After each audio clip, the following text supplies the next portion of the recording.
Yo, Aster here, and welcome to the 2.7 Hidden Dreams in Adept trailer breakdown and lore speculation for the upcoming Archon quest. Well, not really just the Archon quest, but basically everything in between with the character interactions, the new events, and just my personal thoughts on what's to come in 2.7. Granted that none of this is confirmed, I do not look at leaks, I'm just really giving out my speculations here. I don't know if they're right, if they're accurate, or maybe I'm just completely wrong.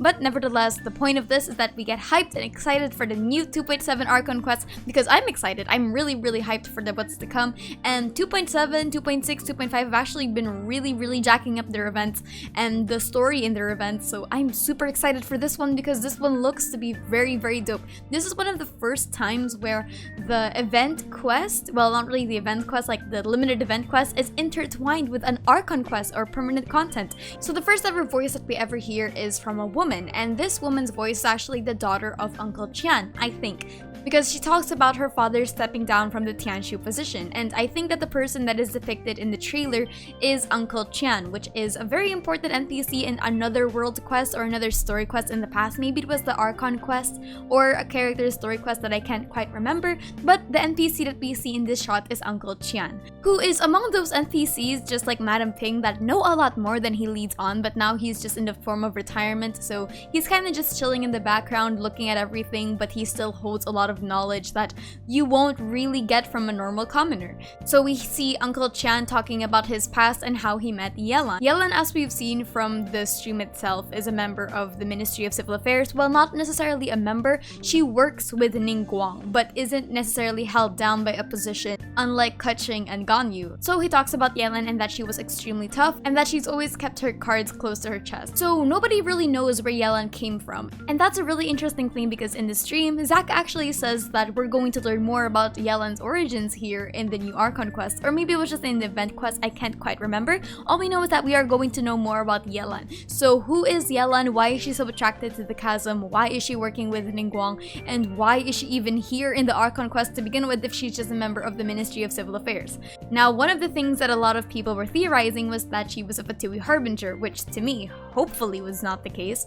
And another one is actually that she has some connections with the entity that's down here. If you don't know, a mysterious unnamed Yaksha was put down here in this place in order to defend it against the monsters of the abyss during the cataclysm. It's the Electro Yaksha, which is why Xiao is here in the first place. Maybe Yelan has connections to that Yaksha and is looking for him, and maybe that's her goal. Maybe she is connected to the Adepti in some mysterious way. We're not quite sure ourselves right now. My personal speculation is just that she's connected with the Adepti. Maybe she's a Yaksha, maybe she's not, maybe she is the blue Yaksha, we're not quite sure. She is blue. that is a color theme. She's also very interested with the chasm, and she's also interested with the Sky Frost Snail. Maybe, just maybe, instead of being a Yaksha or an Adepti, she's a descendant from the civilization that was destroyed, or maybe whatever was destroyed by the Sky Frost Snail. We don't know what real civilization was destroyed when the Sky Frost Snail came down, but maybe it's like a Conria situation where Kaya is the descendant, right? So maybe that's why she's also invested, but whatever it is, whether it be a Yaksha or a civilization origin, we're going to find out in this Archon quest more about her origins, which is going to be really exciting. So next is we have the day the chasm was unsealed. I put in a request to be transferred here, and this one was Yelan. I think that what happened was that Yelan asked for Ningguang's permission to be moved here for an investigation, and this is why I was super duper against the theory of her being Columbina, because if you look around like the Fatui notes, you can see that a lot of them have like drops of seeing a mysterious woman around the place. If she was actually Columbina, I'm pretty sure that the Fatui here, like the Fatui members here, wouldn't be so confused as to why there was a woman walking around. And plus, why would she need to conceal her identity if she didn't really want beef with the Fatui that were already down here? It just would be unnecessary, in my opinion, that she wouldn't just show like, oh, I'm actually a part of the Fatui, don't worry about it, instead of having to go through all of these confusion with the other Fatui agents down below.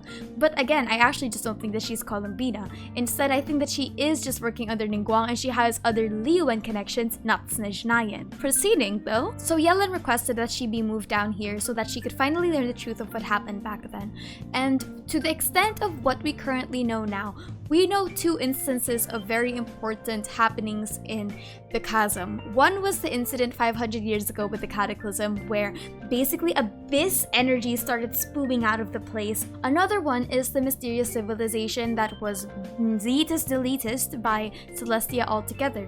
So when she says the truth of what happened back there, she can either be referring to something as recent as 500 years ago, or she could be referring to something as old as thousands of years back, because even Dainsleif says that this civilization was very, very, very old and very, very gone. And he had no idea what the Chasm civilization's name was, so that's actually pretty fascinating. But I think when she says that I could finally learn the truth of what happened back then, this was the incident with the Yaksha and the Millelith. I think that that's what she was looking for. Maybe she's looking for the source of the abyssal magic, maybe she's looking for what happened to the Yaksha, or maybe she's looking for something deeper than we can hypothesize right now.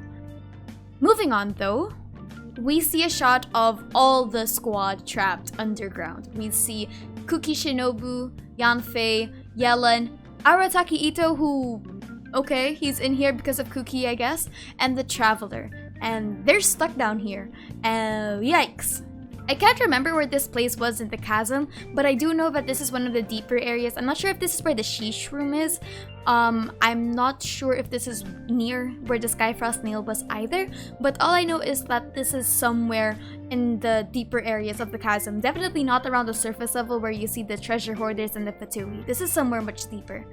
Next, we get the shot of Xiao looking over the Skyfrost nail. The Skyfrost nail that, well, we didn't really activate, we just did something too, so maybe you'll find traces that, oh, the Traveler did something wacky here again. But we do see Xiao looking at it, and I wonder if this is the first time he's actually seen it. I wonder if this is the first time that he finds out about Celestia's Skyfrost nail ordeals, because I'm sure that he's older than like thousands of years, and there is no way for him to not know that this Skyfrost nail. But the thing is, we have no idea how old this civilization is, so it's possible that this is his first time seeing a Skyfrost nail and what happened to the entire place, or the old civilization altogether. Maybe he just heard of the old civilization, but he just had no idea what happened to it. Or this isn't his first time going to the Skyfrost nail and he's just going back there to, I guess, to find out what happened to the old Yaksha, maybe to his friend, or to what happened to the other Yakshas. Maybe this is just a cool, trailer shot. It happens. But he does say that the environment is very chaotic here, which is true because when we were exploring the chasm, there were like a lot of abyss energy already, and there was a whole civilization that was upside down, guys, But he does talk about if you stay too long, the space may well devour you, which is something that is pretty new to us now that I think about it. I don't think we've ever had an explanation of the space devouring you, because when we went to the chasm the first time, it was a bit more hopeful. This was a place of where the hilly trails would rest for their final moments because the curse of immortality was really, really slow here, or didn't really feel as bad. And now we're seeing another form of the chasm that's much more in tune with the lore of it, of this place being a chasm, something that swallows you in. And the Skyfrost nail, you see that the strange patterns all across the space kind of look like what happened in Conria, and it kind of looked like what happened with the Traveler. So, if anyone knows what it feels like to be devoured by Minecraft squares, the Traveler would definitely know what it's like to be devoured by Minecraft squares. Just saying. An interesting segue is that Paimon asks, does that mean even Xiao can't sense her presence here? On one hand, I'm thinking if you're in Inazuma, can the Adepti also sense you? Or are you just being sensible to the Adepti in terms of where you are in Liyue? I think it's a pretty cool thing, a pretty interesting add-on to Xiao's abilities, I guess his roster of cool mystical powers, that he can sense the presence of other people in Liyue, and if there's any danger, he knows where to go. But because they're in the chasm, maybe because they're being blocked off by either abyssal or celestial magic altogether, that's why Xiao can sense their presence, and it's not actually just sheer proximity. And then we have this mysterious spiraling domain in, I would suppose, the heart of this entire place, and I think that this is the special domain of the Archon quest itself. And oh boy, we are going to see a lot of things down here, because 1, there's a domain, and 2, upon entering it, we see whatever the hell this is. Look at that. Look at that. something seems to have been activated inside the fantastic compass. And to that I say, what in the world is a fantastic compass? I'm not quite sure either, but looking at it, it has the basic structures of a compass, the 4 cardinal sides with the northeast, southeast variations. And then we see the bigger picture of it, and I assume that this is the domain door that we see the first time when we pan into the shot.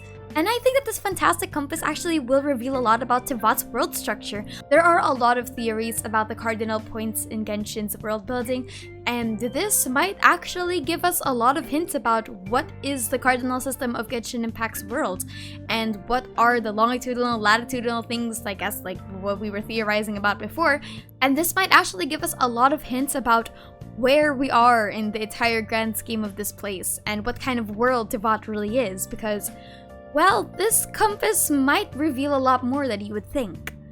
I'm actually looking at what the script is for this, and it's Liyuan. Like, it's the actual Liyuan script. And I do see some script that I'm familiar with.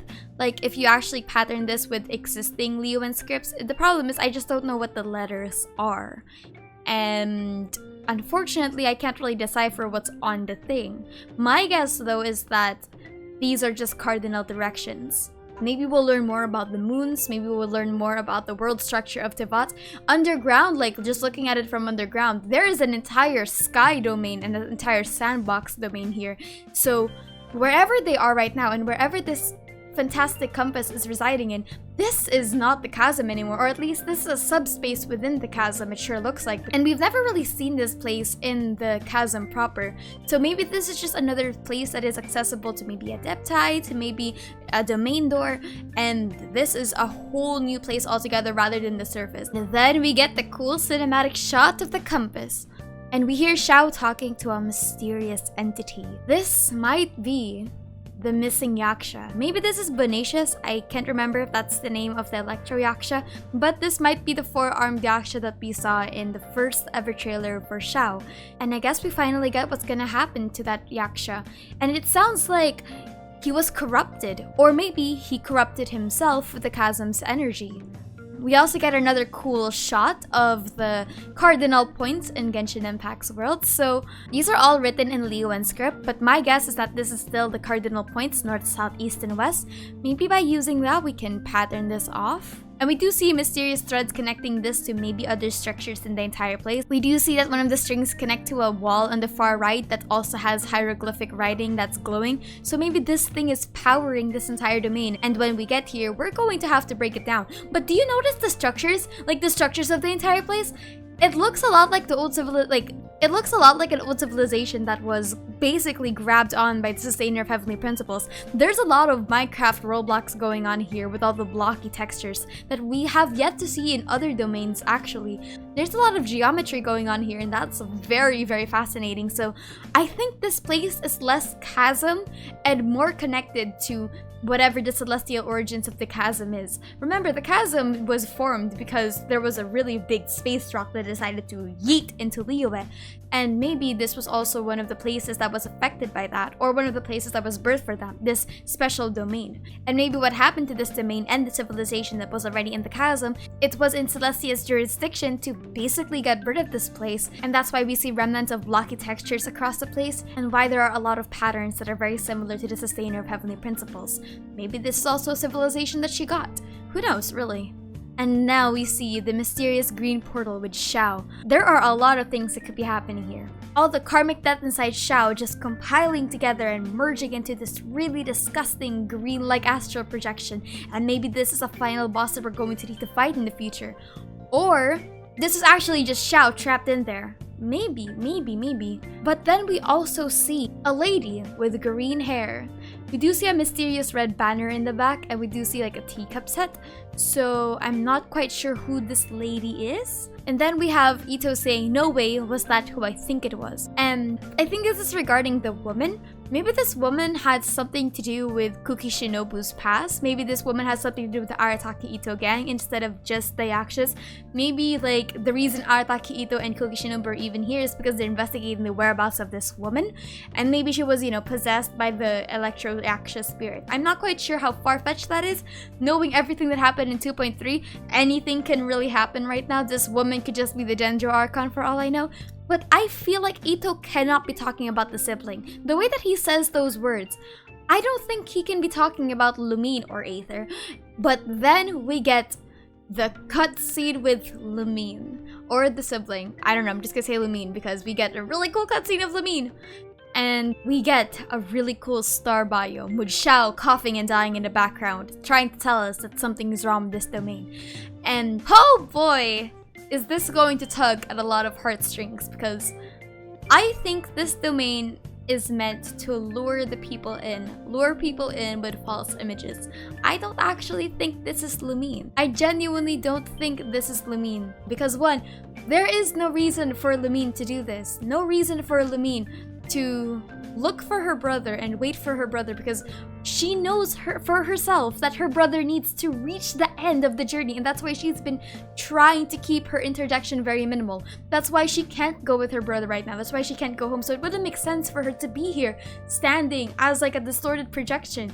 And with Xiao just like saying in the back, like, leave, get out of here now. This is definitely a form of abyssal corruption, or maybe like a delusion that lured Aether in just to keep them there and keep them corrupted. Maybe that's what's happening with Yelan, Yanfei, Kuki, and Ito. And maybe Xiao, because he's the only one that might know about the Adepti arts, he's the only one that can really grasp the situation of what's happening here.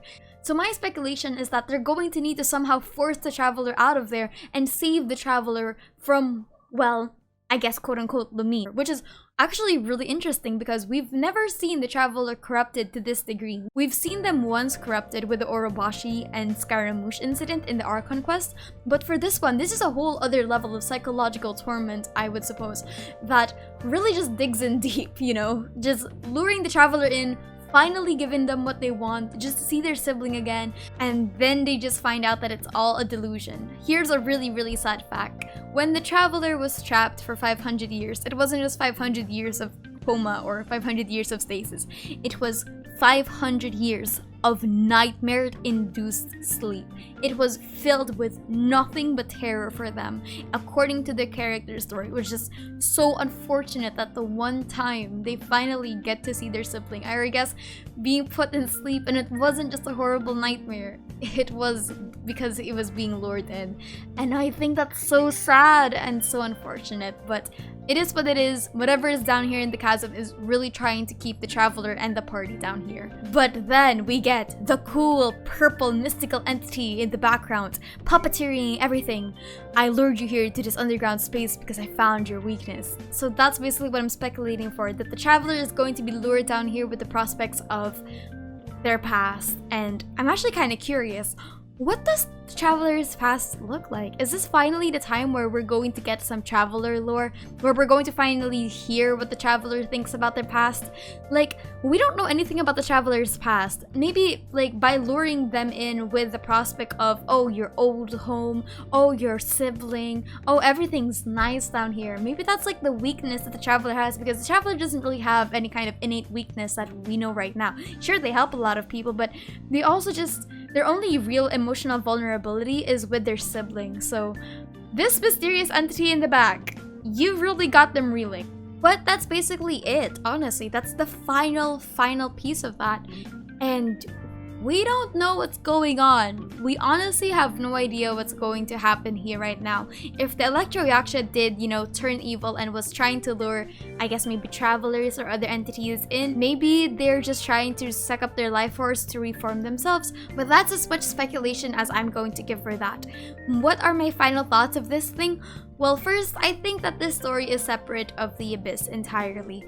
I think that this will focus on Yelan and Xiao and the supporting cast, obviously, but we're not going to get a lot of what happened with the Traveler's sibling, what happens to Dainsleif, what happens to Conria in general. We're going to get more lore about the chasm and maybe the Traveler's past, which will be used to lure them into you know, this entire place. My name is Aster, and thanks for chilling with me. I actually do feel like a lot of the speculation here is going to be wrong, but I'm more just curious rather than speculative right now. I'm just excited, I guess. I'm just really excited. It's been a while. Anyway, thank you for chilling with me.